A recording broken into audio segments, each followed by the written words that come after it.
I would class that as a recent bereavement being March. And it's difficult to process grief, and everybody's different on how that looks and the length of time.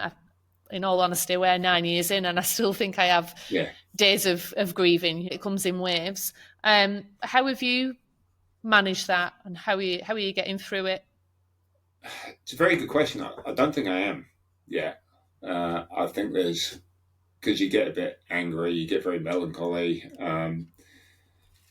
but also you don't feel you've got the right to. And all my kind of personal training kicks in. I've done a lot of personal development, NLP coaching, mentoring, all that kind of stuff. Mm-hmm. And you kind of go into your little bubble and try and deprogram that with timeline therapy and all sorts of stuff. Yeah. But it's just a bit shit. Yeah.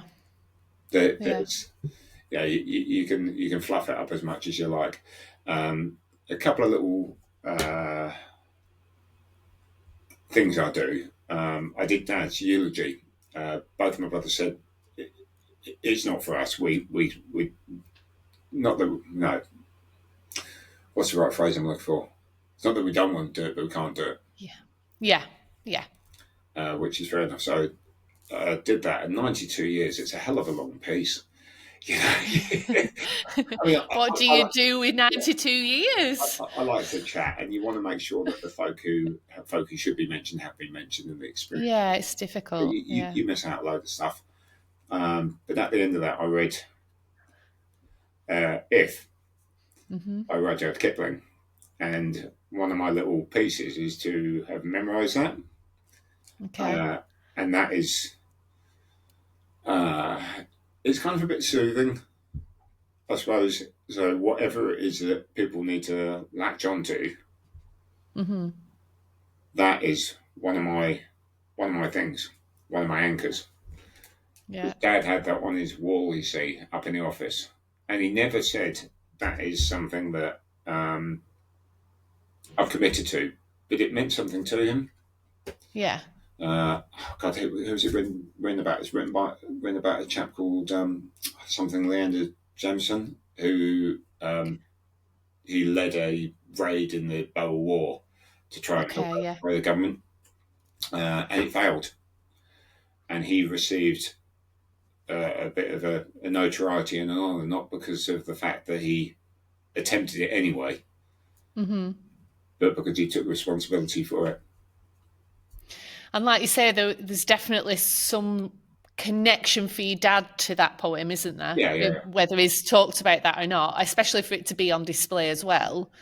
But military connection as well there, you can understand why, can't you? Yeah. And I'm sure he'd be grateful that you read that. I'm sure.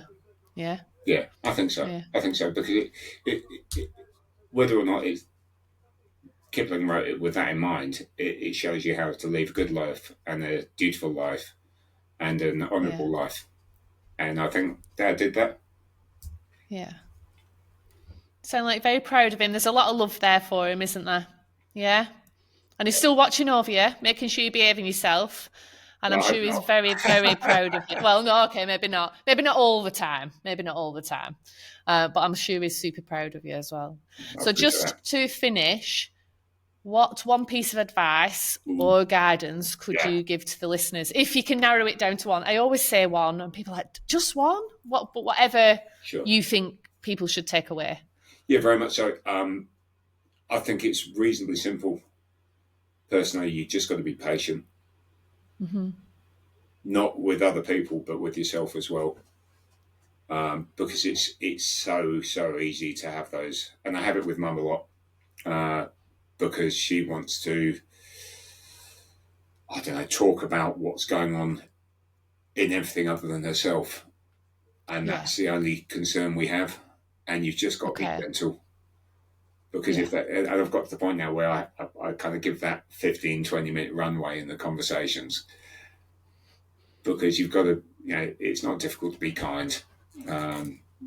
As we haven't kind of appreciated maybe what battles she was fighting and everything she was putting into that, looking after Dad at the time that she did, and even the time that she had living care, you're still with someone who's changed so maybe radically or maybe timely, but it's an awful lot to deal with. So there's be patient.